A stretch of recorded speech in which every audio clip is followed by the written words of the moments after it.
What influenced your father on you as a filmmaker, as a member of this profession and this community? Yeah, well, he has had, you know, the greatest influence on me. As a young teenager growing up, I used to spend my summers down at the Dick Van Dyke Show, where my dad was producing and writing the old Dick Van Dyke Show. And I watched him on a daily basis. I spent every day for 3 months down there, every summer, and watching how he rewrote the scripts and worked with the actors and helped stage scenes and cut the films.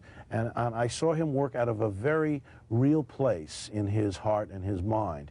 I mean, if you recall, when the Van Dyke Show first came on the air, it was thought of to be like the first almost realistic sitcom, because it dealt with real-life problems between married couples and, you know, a guy who was married and also had a workplace. And so he worked out of a very honest, real place in his soul, and I saw that. And I mean, for instance, he would come into my room sometimes during a day, and he would, if he was stuck for something, and he would say, "Anything happen in your life lately?" That's it, you know. It was a way that he would I need a plot turn try here. to find something, the way to get it into the shows. And so, but I saw him work from a very real, organic place, and I hopefully that I've taken that from him. Well, you know, I had a great education on All in the Family. Because even though I was in the show. Norman, or because Norman Lear and Carol O'Connor. Carol O'Connor, in terms of learning about acting and how actors contribute to a scene and how they can make a scene more believable and realistic, and Norman Lear because he forced us to do our best work.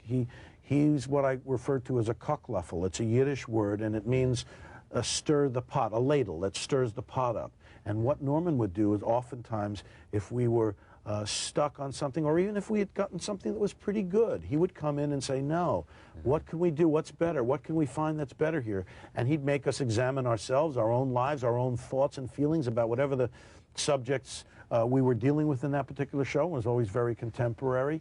And I learned about how shows were structured and about how scenes were staged. And I was allowed to have my own creative input. And because we did the shows in front of a live audience every week for 200 shows, I learned what audiences liked, and I learned what they responded to and those things.